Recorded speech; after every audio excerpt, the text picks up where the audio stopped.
All right, friends, so today I will be making the copycat version of the CRUMBL snickerdoodle cupcake cookie recipe.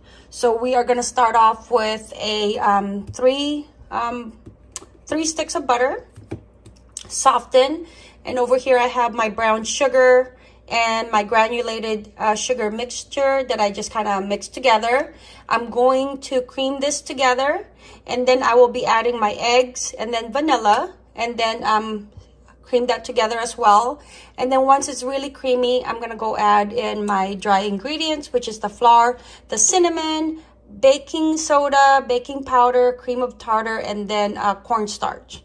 So let's go ahead and start the process. I have my KitchenAid mixer. I have the paddle attachment. I'm gonna go ahead and put my butter in there and cream it, and then add the sugar. All right, I went ahead and put the butter in there. It's easier if you just cut the pieces into like little chunks, even though it's softened, it's thick. So let that, just gonna let it whip the butter until it's very creamy. It'll take about 2 or 3 minutes.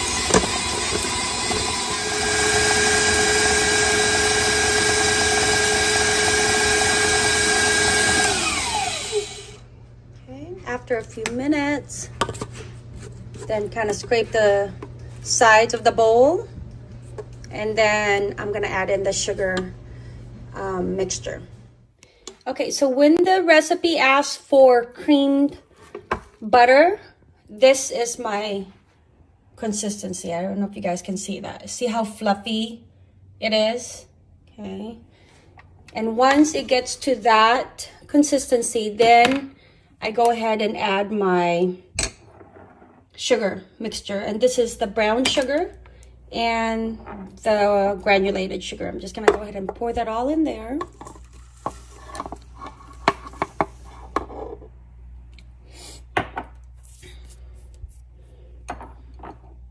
Okay, pour that all in there.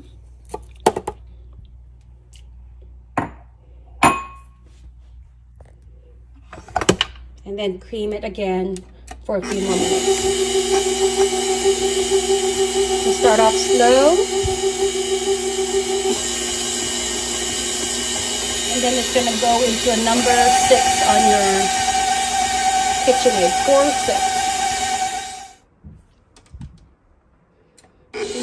Go ahead and scrape the bowl.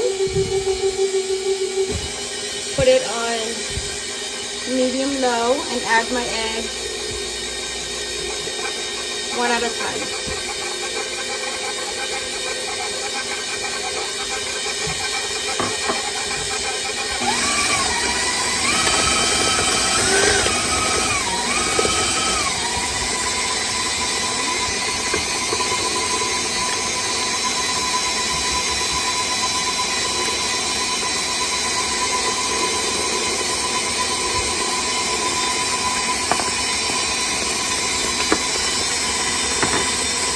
I'm also going to go ahead and add my vanilla.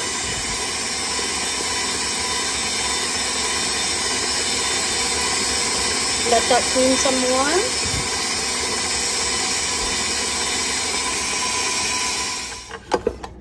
I'm going to scrape the bowl again. This is like the 5th time I've scraped this bowl. Then I'm going to go ahead and just add that flour. Okay, let me just turn the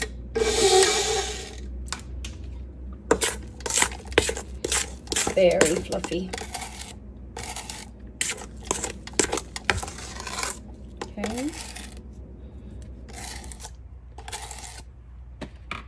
So let me go ahead and add half of the flour. Okay. Because otherwise it's going to be all over my kitchen. Okay. This is the cinnamon. Actually, I like to just add everything in here, so then nothing is like, it gets clumped up because of the somewhat wet liquid. Okay, let me just mix that first.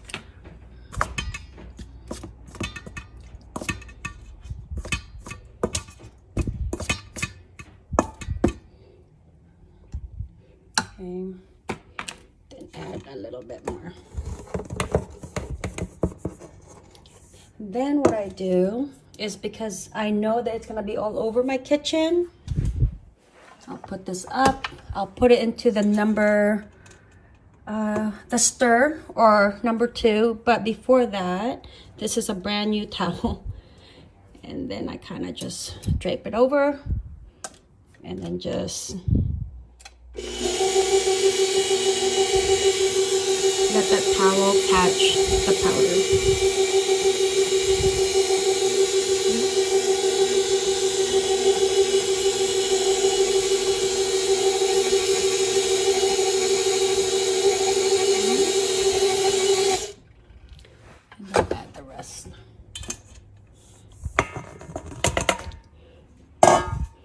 Before I turn it on, I'm just gonna go ahead and, I don't know, scrape that. Again, constantly scrape the side.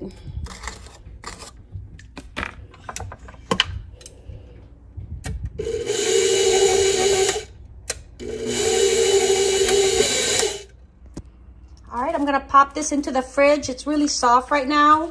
This will give me enough time to clean up the mess in here and then prep it up and bake it, and then also do my cream cheese frosting.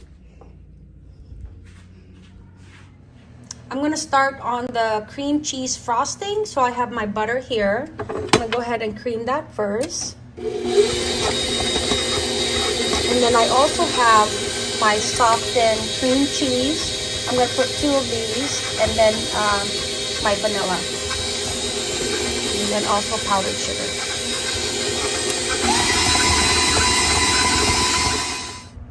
Okay, now I'm adding the cream cheese, and I put 2 bags of cream cheese in there. Each bag is 8 ounces. I'm gonna cream that together. Of course, I went ahead and scraped the bowl.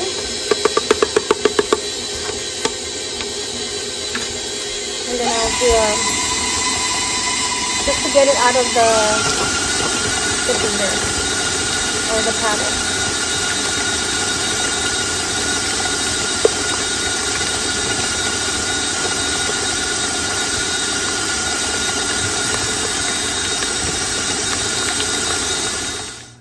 I'll go ahead and add the vanilla.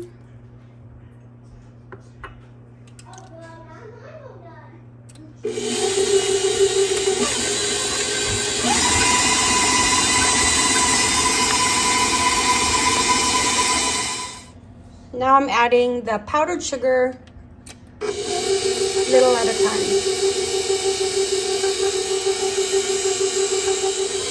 Okay, I'm gonna go ahead and turn it off. That should be about done, and you can tell when it's like really, and you can kind of pipe it so it's thin enough to be able to pipe into a piping bag. All right, so this is out of the fridge. It's been there for about maybe an hour to 2 hours. I had to make lunch for the family, but I'm gonna scoop it out and then roll it into the cinnamon sugar mixture. And then I'm going to flatten it into cookie sheets like these. I don't know how much it's going to spread. And with CRUMBL cookies, it's usually like a dinner size plate. So I did not want that size. So I'm gonna experiment of how big it will spread on these smaller sizes compared to the ones that I do that's just 3 in a sheet. Okay, and then I'll place this into a 350-degree preheated oven for about between 10 to 14 minutes. Just keep an eye on it. All right, so I cooked this for about 13 minutes. Okay, and when it comes out, you're gonna think that it's not done because it kind of looks raw in the middle. But this one has been sitting out for a good 15-20 minutes, so it's nice and cool. And then look at the bottom, okay? So it's nice and perfectly brown. It's supposed to be moist. So do not overcook it, then it gets kind of chalky. All right, so I'm prepping up the piping bag. So I've got a number 12 in here. I'm gonna add the cream cheese frosting in here. And now that it's cooled, I'm gonna go ahead and do like a pinwheel frosting on the top.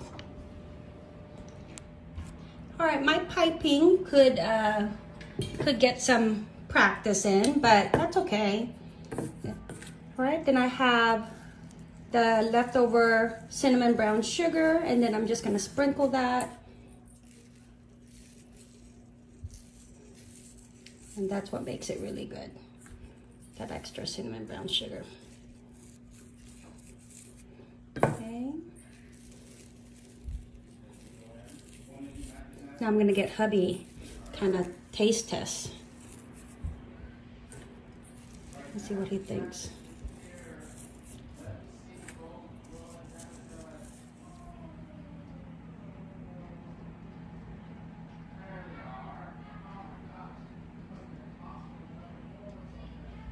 All right, so I went ahead and sprinkled that cinnamon sugar on top. Did my best with the swirls, a little out of practice, babe.